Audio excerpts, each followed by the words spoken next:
Phronesis investor academy के इस brand new video में आप सभी का बहुत बहुत स्वागत है। इन्फ्लेशन का मतलब क्या होता है? तो जो भी प्रोडक्ट या सर्विसेज हम यूज़ करते हैं, समय के साथ उसका प्राइस ऊपर जाता है, उसे ही हम इन्फ्लेशन बोलते हैं। तो इंडिया में एवरेज इन्फ्लेशन अगर करेंटली देखें तो अबाउट 5 to 6% का है। तो ये एवरेज इन्फ्लेशन है। अगर आप डिफरेंट प्रोडक्ट और सर्विसेज को देखेंगे तो उनका जो प्राइस ऊपर जाता है वो अलग अलग रेट पे जाता है। लाइक कुछ प्रोडक्ट एंड सर्विसेज का प्राइस 3 to 4% से ऊपर जा रहा होगा ऑन एन एवरेज। उसी तरह से कुछ प्रोडक्ट या सर्विसेज का जो प्राइस है वो अबाउट 10-15% से भी ऊपर जाता है। तो यहाँ पे हम एजुकेशन सेक्टर की बात कर लेते हैं। एजुकेशन सेक्टर में इन्फ्लेशन अबाउट 11 to 12% है। दैट इज़ जो एवरेज इन्फ्लेशन है उससे ऑलमोस्ट डबल का। तो मान लीजिए ना, किसी ने अपने बच्चे के एजुकेशन के लिए सोचा हुआ इंजीनियर बनाना है या फिर डॉक्टर बनाना है, MBA कराना है या फिर स्पोर्ट्स में कुछ कराना है या फिर बाहर भेजना है पढ़ने के लिए फॉरेन कंट्रीज़ में। तो यहाँ पे जो भी कॉर्पस आपने अभी सोचा है, मतलब करेंटली जो खर्च आ रहा है वो खर्च एवरी 6 to 7 ईयर्स रफली डबल हो जाएगा। तो आप सोच सकते हैं कि अगर आपका बच्चा छोटा है ना, 10 ईयर्स या 15 ईयर्स के बाद अगर वो करने जा रहा है जो भी करना चाहता है, तो वहाँ पे कॉर्पस कितना ज़्यादा चाहिए होगा। यहाँ पे हमें ये भी ध्यान में रखना है कि अगर इंटरनेशनल एजुकेशन के लिए अगर आप जाएंगे तो वहाँ पे जो हमारा करेंसी है रुपी, वो डॉलर के मुकाबले एवरी ईयर ऑलमोस्ट 3-4-5% से डिप्रिसिएट करता है। तो यहाँ पे कॉर्पस और भी बड़ा बनाना होगा। तो इन सारे बातों को ध्यान में रखते हुए अगर किसी को अपने बच्चे का इन्वेस्टमेंट प्लान बनाना है उसके एजुकेशन के लिए, तो प्लान बनाते वक्त हमें किन बातों का ध्यान रखना है, किस तरह के इन्वेस्टमेंट प्रोडक्ट में हम अपना इन्वेस्टमेंट करेंगे ताकि हम एक अच्छा इन्वेस्टमेंट प्लान बना सकें, और साथ ही मैं अपने बच्चों के लिए इन्वेस्टमेंट प्लानिंग कैसे कर रहा हूं, ये सभी कुछ जानेंगे इस वीडियो में। सबसे पहले हम इन्फ्लेशन के हार्मफुल इफेक्ट को समझ लेते हैं ना। करेंटली कोई ऐसा एजुकेशनल कोर्स है जिसमें 5 लाख की जरूरत हो रही है, तो मान लीजिए जैसे हम 5 लाख इंटर करते हैं। अब देखिए 5 लाख फिलहाल जो खर्च आ रहा है एजुकेशन में, वो 15 ईयर्स के बाद अगर इन्फ्लेशन 11% के आसपास रहा, 24 लाख के आसपास जरूरत होगा। और इन्फ्लेशन को मान लीजिए कम भी कर देते हैं, यहाँ पे 6% मान लीजिए कर लेते हैं, तब भी ऑलमोस्ट 12 लाख की जरूरत होगी।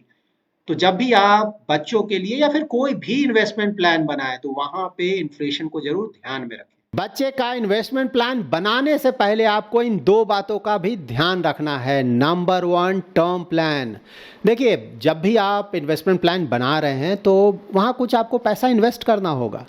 तो मान लीजिए कि जो भी इन्वेस्टमेंट प्लान बना रहा है अगर वो ही नहीं रहा या फिर उसे कुछ प्रॉब्लम हो गया, तो फिर इन्वेस्टमेंट प्लान तो बनेगा ही नहीं। तो इसीलिए टर्म प्लान ज़रूर लें, बड़े अमाउंट का टर्म प्लान, ताकि जो भी वो इन्वेस्टमेंट प्लान बनाने वाला है बच्चों के लिए, अगर उसे कुछ हो जाए फिर भी बच्चों का एजुकेशन चलता रहे। क्योंकि टर्म प्लान आप काफ़ी कम अमाउंट पे बड़ा टर्म प्लान ले सकते हैं, ताकि अगर कुछ हो जाता है तो वहाँ पे फैमिली को अच्छा खासा अमाउंट मिल जाए, जिससे बच्चों के एजुकेशन का भी ध्यान रखा जा सके। नंबर 2 है हेल्थ इंश्योरेंस। ये भी बहुत ज़रूरी है। मान लीजिए आप एक अच्छा खासा कॉर्पस बना रहे हैं, हेल्थ इंश्योरेंस आपने लिया नहीं है या फिर सफिशिएंट हेल्थ कवर नहीं है, वहाँ पे अगर कुछ हेल्थ इश्यूज़ आते हैं तो जो भी कॉर्पस आप बना रहे हैं उसका एक बड़ा हिस्सा हो सकता है कि उस हेल्थ इशू में चला जाए, क्योंकि वहाँ भी इन्फ्लेशन बहुत है, वहाँ भी कॉस्ट बहुत तेज़ी से बढ़ रहे हैं। तो इसीलिए सफिशिएंट हेल्थ इंश्योरेंस और सफिशिएंट टर्म प्लान ज़रूर रखें। इसके बाद हम आते हैं प्लानिंग पे। तो देखिए, इसे हम एक गोल की तरह ले सकते हैं कि चाइल्ड एजुकेशन एक गोल है, तो इसे हम फाइनेंशियल गोल बोलेंगे। फाइनेंशियल गोल का मतलब ये होता है कि आपको रफली एक अमाउंट डिसाइड करना होगा कि कितना पैसा आप जमा करना चाहते हैं ताकि आप उस गोल को अचीव कर सकें। तो मान लीजिए 5 लाख, 10 लाख, 20 लाख, जो भी अमाउंट आप डिसाइड करना चाहते हैं कि भाई एजुकेशन में इस तरह का कॉर्पस मैं बनाऊंगा अपने बच्चों के लिए। तो एक बार आपने वो डिसाइड कर लिया तो फिर अब आपको प्रोडक्ट सेलेक्ट करना है कि मैं इन्वेस्टमेंट कहाँ करूँ। तो देखिए, प्रोडक्ट में देखिए सारे एसेट क्लासेस हैं हमारे पास इन्वेस्टमेंट के लिए ना। इक्विटी है, डेट है, गोल्ड है, रियल एस्टेट है, कहीं भी आप इन्वेस्टमेंट कर सकते हैं। अपने बच्चे के एजुकेशन के लिए आप कौन से एसेट क्लास में अपना इन्वेस्टमेंट करेंगे ये डिपेंड करेगा आपके रिस्क प्रोफाइल और इन्वेस्टमेंट होराइजन पे। अगर आप ज़्यादा रिस्क नहीं लेना चाहते हैं तो ऑफ कोर्स आप डेट में जाएंगे, गोल्ड में जाएंगे, ये ज़्यादा सेफ एवेन्यूज़ है। लेकिन अगर आप ज़्यादा रिस्क ले सकते हैं तो फिर आपके पास इक्विटी ऑल्सो एक ऑप्शन है।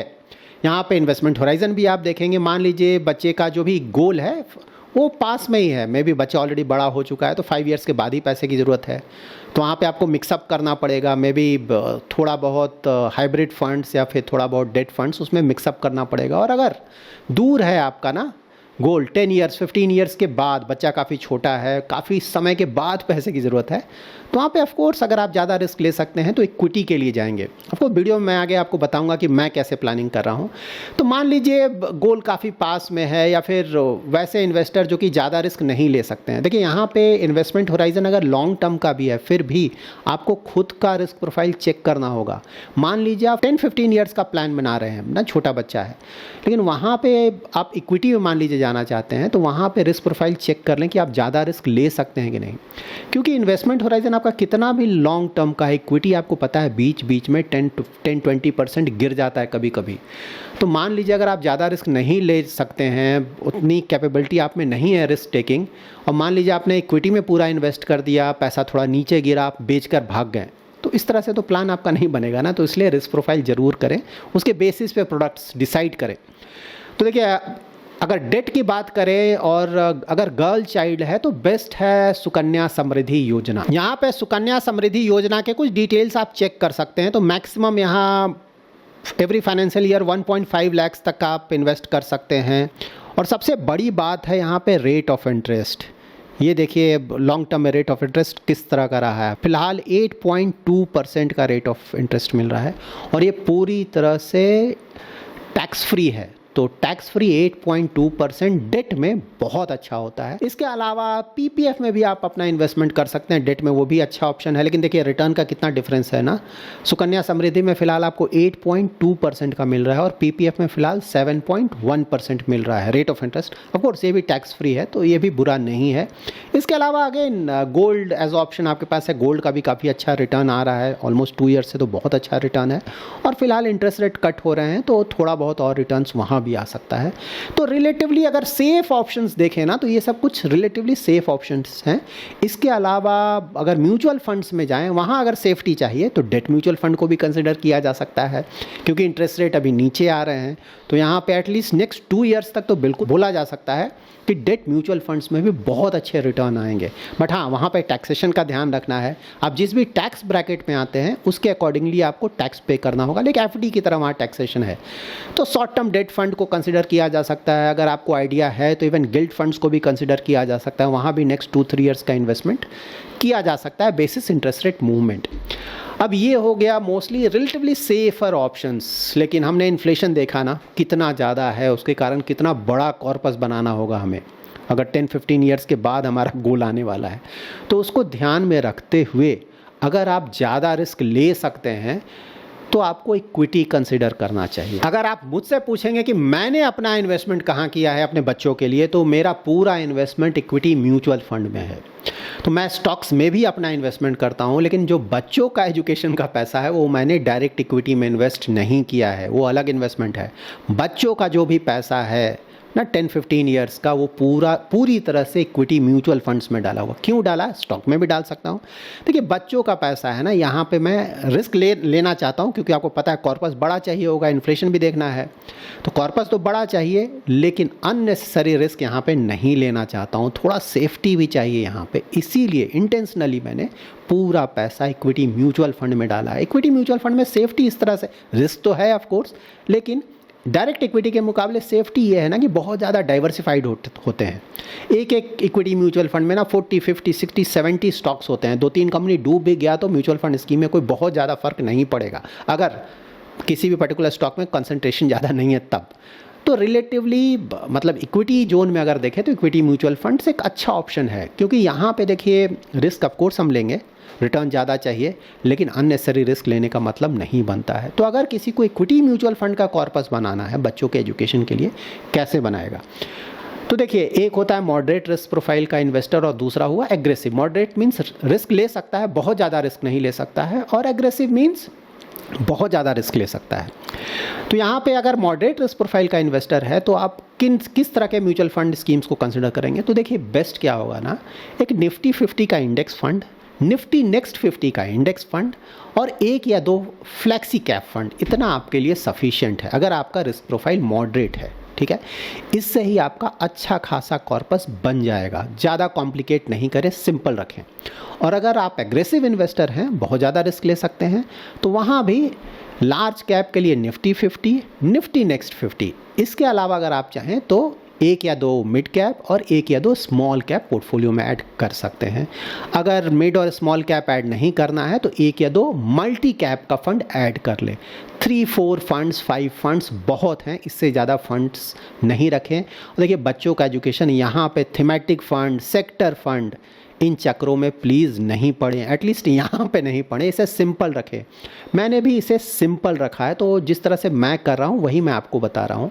तो मेरे केस में रिस्क प्रोफाइल मेरा अगर देखेंगे तो वेरी एग्रेसिव है, मैं बहुत ज़्यादा रिस्क ले सकता हूँ। तो ऑफकोर्स मैंने सभी तरह के स्कीम्स में इन्वेस्टमेंट किया है, लार्ज कैप ना, मिड कैप, स्मॉल कैप, अच्छा खासा मिक्सअप करके रखा है। तो इसी तरह से आप भी अपना प्लान बना सकते हैं। इन्वेस्टमेंट प्लान बनाते वक्त ये भी ध्यान में रखें कि टर्म प्लान तो ठीक है, लेकिन दूसरा इंश्योरेंस प्लान प्लीज़ नहीं लें।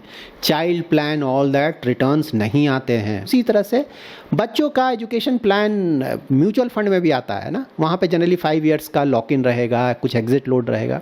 अगर आप मुझसे पूछेंगे तो वो भी सही नहीं है। मैंने ऐसा कोई भी प्लान नहीं लिया है, क्योंकि देखिए यहाँ पे क्या होता है ना कि अगर आप डाइवर्सिफाइड फंड्स में इन्वेस्टमेंट करते हैं तो आपके पास पूरा फ्लेक्सिबिलिटी है। मान लीजिए कोई फंड ना 2-3 इयर्स में अच्छा नहीं कर रहा है, लगातार बहुत कम रिटर्न जनरेट कर रहा है, चलिए हमने चेंज कर दिया उसको। यहाँ पे मान लीजिए लॉक इन है, 5 इयर्स तक नहीं निकाल सकते हैं, एग्जिट लोड है, इस तरह का अगर कुछ प्रॉब्लम है, ख़राब हो अच्छा हो, आपको बना रहना पड़ेगा। वहाँ पे आप कुछ भी नहीं कर सकते हैं, सिर्फ देखकर आप परेशान होंगे। तो आइडियली अच्छा यही होगा कि डाइवर्सिफाइड फंड्स के साथ जाएं। मैं ये नहीं बोल रहा हूँ नहीं कर सकते हैं, अगर आपको देखिए आपका पैसा आप जहाँ चाहें इन्वेस्ट कर सकते हो, वो अलग चीज़ है। मैं जो मेरा पर्सपेक्टिव है मैं वो बता रहा हूँ कि diversified fund simple large cap, mid cap, small cap, multi cap या फ्लेक्सी कैप, इस तरह से अपना पोर्टफोलियो बनाएं। और यहाँ पे ये भी ध्यान में रखें कि यहाँ पे अननेसेसरी रिस्क नहीं लेना है, ठीक है, क्योंकि इक्विटी तो रिस्की होता है। तो जब भी आपका गोल पास आने लगे तो लास्ट मोमेंट का वेट नहीं करें। पता चला आपको 10th ईयर में पैसे की ज़रूरत है, वहाँ पे पैसा निकालने गए, मार्केट गिर गया, आपका कॉर्पस बहुत कम हो गया, तो ये गलती बिल्कुल भी नहीं करें। जब भी आपका गोल पहुँचने वाला है 2-3 साल पहले ही अपना एक्शन स्टार्ट करें, पहले से ही पैसा निकालना शुरू कर दें। अगर मार्केट 2-3 साल पहले ही अच्छा खासा बढ़ चुका है, आपका कॉर्पस बन गया है या फिर बिल्कुल पास में है, तो पैसा ज़्यादा से ज़्यादा निकालने की कोशिश करें 2-3 साल पहले ही। हाँ, लेकिन वहाँ पे ये देखना होगा कि मान लीजिए 2-3 साल पहले आप गए ना, जैसा मैंने बताया तो आपने वो कि मुझे बताया गया था मैं पैसा निकालूंगा, लेकिन मान लीजिए उस समय मार्केट बहुत गिरा हुआ है, बहुत गिर चुका है, तो ऑफकोर्स उस समय तो आप पैसा नहीं निकालेंगे, आप वेट करेंगे। तो जब भी मार्केट वापस आएगा, क्योंकि 2-3 साल का समय है हमारे पास, तो जब मार्केट वापस आएगा, थोड़ा ऊपर जाएगा, तब पैसा निकालेंगे। यहाँ पे मैं फिर से रिपीट कर रहा हूँ कि लास्ट मोमेंट का बिल्कुल वेट नहीं करें, 2-3 साल पहले ही पैसा निकालना स्टार्ट कर दो और पैसा एफडी में रख दें, या फिर अगर डेट फंड्स का परफॉर्मेंस अच्छा चल रहा है डेट फंड्स में रख दे, बहुत सारे एवेन्यूज़ है, वहाँ पे पैसा रखें। So that's it in this video. अगर इस वीडियो में किसी तरह का वैल्यू एडिशन हुआ है तो लाइक एंड शेयर जरूर करें। पहली बार हमारे यूट्यूब चैनल पे आए हैं तो चैनल को जरूर सब्सक्राइब करें। किसी तरह का क्वेरी है तो आप कमेंट में ज़रूर मेंशन करें, आने वाले वीडियोज़ में मैं उन क्वेरीज़ को आंसर करने की कोशिश करूँगा। Thanks lot for watching.